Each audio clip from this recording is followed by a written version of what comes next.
Storytime with D Channel မှာကြိုဆိုပါရစေ။ကဲတာမီမီတို့ရေနောက်တစ်ခေါက်ပြန်လဲတွေ့ဆုံရတာဝမ်းသာပါတယ်နော်။ဒီနေ့မှာတော့ဖိုးဖိုးလေးကခရီးထွက်နေလို့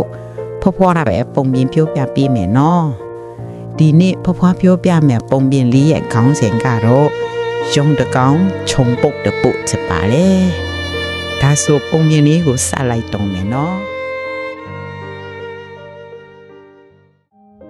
ဟိုးရွှေရွှေတုံးကတောအုပ်ကြီးတစ်ခုမှယုံတဲ့စုပေါင်းနေထိုင်ကြတဲ့သူတို့မှဘရင်တကောင်ရှိပြီးဒီယုံဘရင်ပြောတဲ့စကားဆိုရင်အကုန်လုံးနားထောင်ကြကစီစီလုံးလုံးနေထိုင်ကြပါတယ်ရန်သူတွေကိုလည်းစီစီလုံးလုံးနဲ့ညီညွတ်စွာတိုက်ခိုက်ကြတဲ့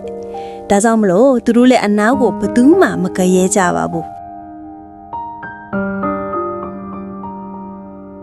အစားအစာရှိတဲ့အခါမှာလည်းအတူလူစားတောက်ကြပြီးအနုလို့ရင်လည်းအကုန်လုံးကစီစီလုံးလုံးရဲ့ဝိုင်းဝန်းကူညီလှုပ်ဆောင်ကြပါတယ်။ဒါအပြင်ယွန်ဘီရင်မှာတခုခုကိုစွန့်ဖြစ်ချက်ချရင်အားလုံးကတသွေးမတိန်လိုက်နာကြတဲ့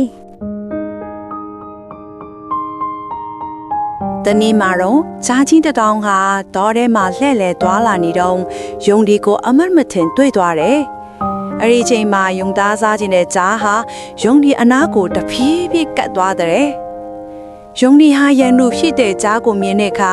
နားရွက်ညာတပြိုင်နဲ့ထောင်ထလာပြီးတိုက်ပွဲဝင်ဖို့ပြင်ဆင်ကြပါတော့တယ်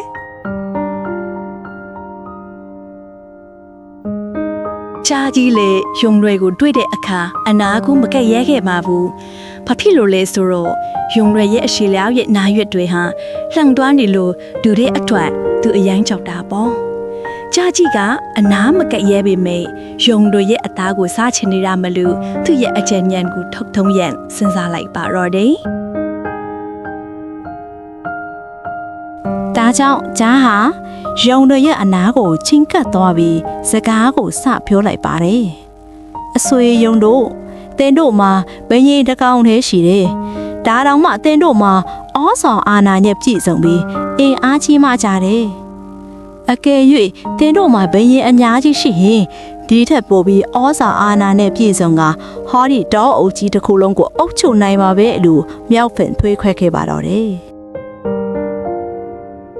ဒီလိုနဲ့အခြားယုံတွေကလည်းတကောင်ပြီးတကောင်ဒီနီးအတိုင်းမြောက်ပင့်ပြောဆိုပြီးအချင်းရစိတ်ဝမ်းခွဲအောင်ကြားကြီးကတွေးဆောင်ချားရောက်ခဲ့ပါတော့တယ်။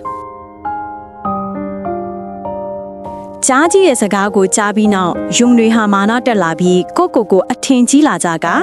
ငါသာလင်ဘယံချစ်တင်တယ်လို့အားလုံးကထင်နေကြပြီးအာနာလူတွေကြတယ်။အဲ့ဒီလိုနဲ့ယုံလေးတွေဟာသူတို့ရဲ့ယုံဘရင်ကြီးပြောတဲ့စကားကိုလည်းဘယ်သူမှနားမထောင်ကြတော့ပါဘူး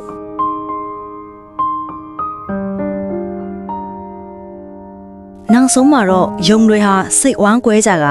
ခွဲထွက်သွားကြပြီးခြုံပုတ်တဲ့ပုတ်စီမှာတွားပြီးခိုအောင်နေကြပါတော့တယ်ဒါကြောင့်ရန်သူတွေလာတဲ့အခါအချင်းချင်းတကောင်နဲ့တကောင်မကူညီကြတော့တဲ့အတွက်ကြားကြီးကသူတို့ကိုတနည်းတကောင်ဖမ်းဆားတော့တာပေါ့ကွယ်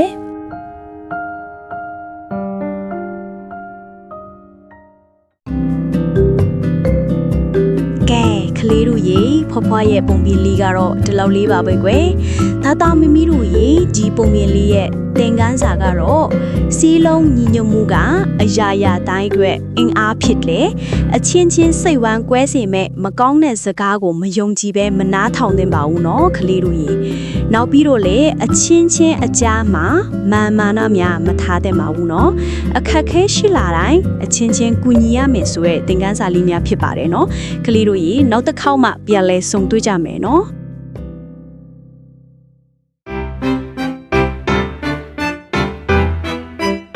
လေးကိုကြိုက်နေတဲ့ရင်ဖိုးဖွားတို့ရဲ့ channel လေးကို like and subscribe လေးနဲ့အားပေးသွားပါအောင်နော်